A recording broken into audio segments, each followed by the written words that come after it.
la République en France protège les citoyens d'origine juive. Elle met beaucoup d'argent pour ça, beaucoup de policiers. Il y a des énormes efforts qui sont faits. Il y a une constante là-dessus. Et le mettre en doute de la part d'une puissance étrangère est scandaleux. Donc c'est une contre-vérité absolue. Le président Macron, de ce point de vue-là, est dans la continuité de tous les autres présidents de la République, de la politique française qui a été menée.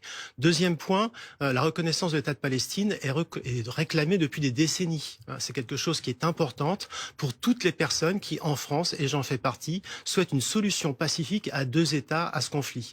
Et j'ajouterai une dernière chose, et c'est pas lié, alors que l'actualité mette ça en avant, bien évidemment, mais ça n'est pas cédé au Hamas, ça n'est pas cédé... Oui, mais l'actualité oui, fait que ce n'est pas possible en oui, ce mais moment. il y a aussi dans la population française une demande, et notamment de la jeunesse, moi je suis prof de lycée, je peux vous en parler, disant il faut faire quelque chose. Donc l'État de Palestine, c'est pas le Hamas, ce sont ses adversaires. En ce moment, si. Non, l'État de En Palestine qui devrait être reconnu. Le Hamas tient...